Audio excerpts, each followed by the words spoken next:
credits were never just numbers on a screen. They were 12 years of breathing the caustic dust of the Aran mines, 12 years of survival measured in coughs and cracked gloves. Kale stared at the digital readout on his handheld as it flickered down to 0. The finality struck harder than the dry, punishing heat of the twin suns overhead. In front of him, secured by shimmering energy filaments humming at a bone-rattling frequency, stood the giantess. Her skin was the deep, bruised violet of a storm cloud, and her wide, luminous eyes held a depth of awareness the auctioneer had dismissed as nothing more than predatory instinct. Kale had dismantled his future brick by brick for that spark in her gaze. "She's a sterile unit, Drifter," the Vorgan handler sneered, snapping the lid tethers with multi-jointed fingers. "Strong enough to haul or until her heart bursts. But don't expect a conversation. They're just meat with a central nervous system." Kale didn't respond. He couldn't.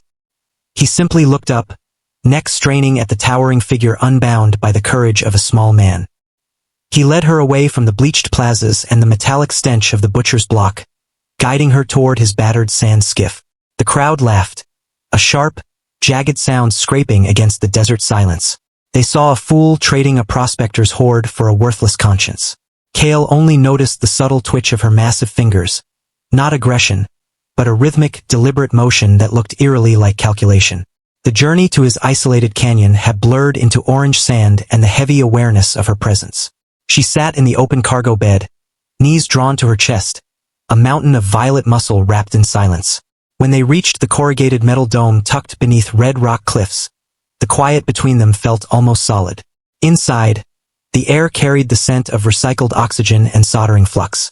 Kale approached her with a pulse cutter, hand trembling as he reached for the restraining collar. A brutal piece of tech meant to suppress neural activity with blunt electrical interference. "I'm not going to hurt you," he whispered, knowing she shouldn't understand. The collar clattered to the floor. She didn't run. She didn't crush him. Instead, she lowered her head slowly, gracefully, until her face met his at eye level. Up close, her skin wasn't just pigment. It was a fine, iridescent mesh, biological circuitry woven into flesh. As Kale brushed the base of her skull, searching for bruises, his fingers caught on a hard, recessed edge. He pushed aside a lock of her hair and revealed a seamless hexagonal bioport, clean and sophisticated, pulsing with a faint amber rhythm. It wasn't a mutation. It was an interface. The truth hit him like a physical blow.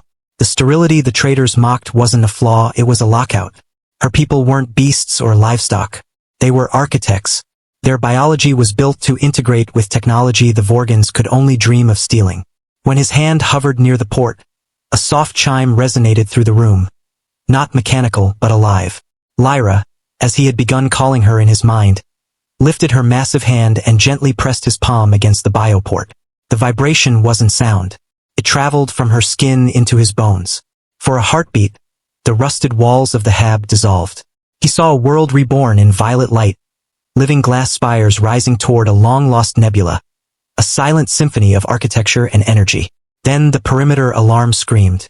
Red light flooded the dome, reflecting in Lyra's wide eyes. On the monitors, 3 Vorgan skiffs crested the canyon rim, cannons glowing with ionized charge. The handler hadn't just sold her. He had tracked her, intending to reclaim both merchandise and credits in one violent sweep.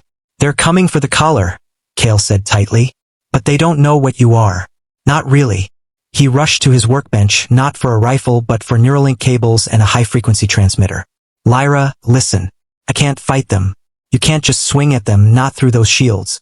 But if you can talk to the hab, if you can see the grid, we can turn this desert into a graveyard." The first blast shook the dome, sparks raining down. Lyra didn't flinch. She accepted the cable and pressed it delicately into her bioport. The transformation was immediate. The hab's flickering lights steadied into a predatory violet glow. The heavy doors fused shut. Kale watched breathlessly as her eyes darkened, her consciousness diving into the canyon's buried mining systems. Outside, the ground turned traitor. Hydraulic rock crushers long forgotten roared to life beneath the sand. One skiff was ripped from the air by a repurposed crane that moved with the grace of a titan's arm. But the lead raider breached the perimeter. Power armor hissing, he leveled a heavy repeater at Kale. "Drop the link, Drifter." Kale stood still.